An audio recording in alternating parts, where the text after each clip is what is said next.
South ఇండియాలోని అతి తక్కువ ధరలకి రత్నాలనందించే ఏకైక సంస్థ 6JVR. కొత్తగా పెళ్లైన జంట ఎంజాయ్ చేయడానికి హనీమూన్ కోసం మేఘాల్లో తేలుతూ మరీ మేఘాలయ వెళ్లారు.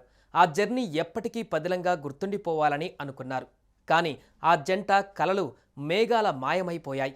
హనీమూన్కి వెళ్లిన ఆ జంట కనిపించకుండా పోయారు. దారి తప్పారేమోనని వెతుకుతుంటే హత్యకు గురైన భర్త మృతదేహం దొరికింది. నవవధువు జాడలేదు. అంతా అయ్యో పాపం, ఆ నవవధువు పరిస్థితి ఏంటా అని బాధపడ్డారు. అయితే తాజాగా ఈ కేసులో అసలు ట్విస్ట్ బయటపెట్టారు పోలీసులు. హనీమూన్ కోసం వెళ్లిన నవదంపతులు అదృశ్యమైన ఘటన దేశవ్యాప్తంగా సంచలనం రేకెత్తించింది. మే 11న వివాహం, 20న హనీమూన్. షిల్లాంగ్ పర్యటనలో అదృశ్యం. కుటుంబ సభ్యులు తీవ్ర ఆందోళన చెందుతూ పోలీసులు మధ్యప్రదేశ్ ప్రభుత్వానికి సమాచారం ఇచ్చారు. దేశాన్ని కుదిపేసింది ఈశాన్య రాష్ట్రంలోని మదర్ అండ్ మిస్సింగ్ మిస్టరీ. మేఘాలయలో ఇండోర్ జంట అదృశ్యం మిస్టరీ రాష్ట్ర ప్రభుత్వానికి సవాలుగా మారింది. దర్యాప్తు సంస్థలకు చిక్కుముడిలా మారింది. దీంతో మేఘాలయ ప్రభుత్వం కూడా దీనిని సీరియస్గా తీసుకుంది. ఆ రాష్ట్ర సీఎంనే నేరుగా రంగంలోకి దిగారు.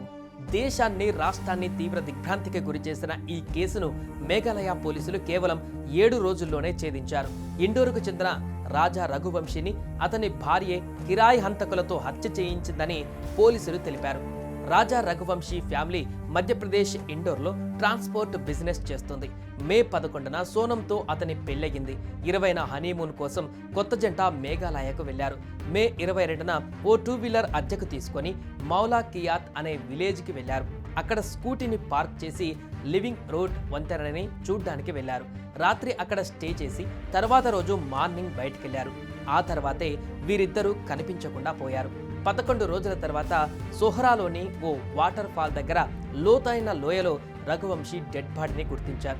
దీంతో ఆ జంట మేఘాలయ చేరుకున్నాక ఎక్కడెక్కడ తిరిగారో టైమ్ లైన్తో ఎంక్వైరీ చేశారు పోలీసులు.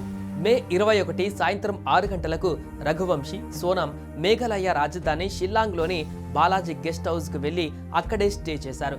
మే 22 ఉదయం రఘువంశీ, సోనం కీటింగ్ రోడ్డులో స్కూటీని అద్దెకి తీసుకుని బాలాజీ గెస్ట్ హౌస్కు తిరిగి వచ్చారు. టిఫిన్ కూడా చేయకుండానే చెక్అవుట్ చేసేశారు.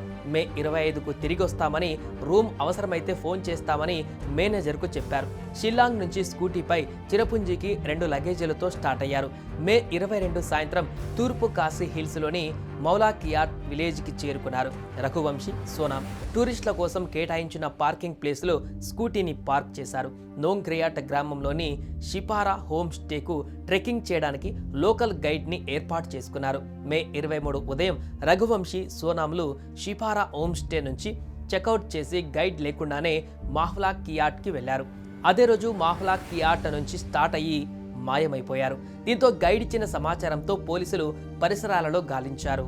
మే 24 సోహ్రారిమ్ గ్రామం, తూర్పు కాశీ హిల్స్లోని సోహ్రారిమ్లోని గ్రామ పెద్ద తమ గ్రామంలో అనుమానాస్పదంగా ఒక స్కూటీని చూసినట్టు పోలీసులకు కంప్లైంట్ చేశారు. మే 25 సోహ్రారిమ్ గ్రామం పోలీసులు స్కూటీ ఓనర్ని గుర్తించారు. అతను సోహ్రా పోలీస్ స్టేషన్కు వచ్చి మధ్యప్రదేశ్ జంట స్కూటీని రెంట్కు తీసుకున్నట్లు కన్ఫర్మ్ చేశారు. దీంతో పోలీసులు వేట మొదలుపెట్టారు. జూన్ 2న డ్రోన్ వి సావ్డాంగ్ వాటర్ ఫాల్ కింద లోయలో ఒక డెడ్ బాడీని గుర్తించింది. కొంచెం కుళ్ళిపోయిన ఆ డెడ్ బాడీని చూసిన రాజా రఘువంశీ ఫ్యామిలీ మెంబర్స్ అది రాజా డెడ్ బాడీనే అని కన్ఫర్మ్ చేశారు.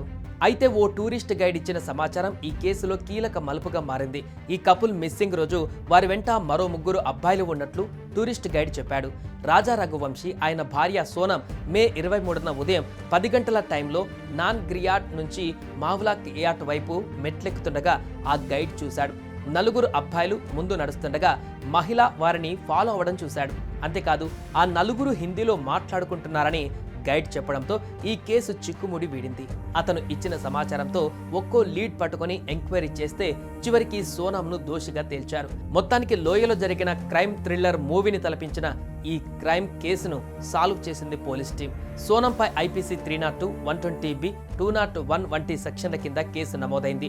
నిందితుల బ్యాంకు లావాదేవీలు, కాల్ రికార్డులు, హోటల్ బుకింగ్స్ ఆధారంగా మరిన్ని వివరాలు వెలుగులోకి వస్తాయని అధికారులు భావిస్తున్నారు. మొత్తంగా అనేక మలుపులు తిరుగుతూ దేశంలోనే సంచలనంగా మారిన ఈ కేసులో వధువు పక్కా పథకం ప్రకారం భర్తను హత్య చేయించడం అందరినీ విస్మయానికి గురిచేస్తోంది.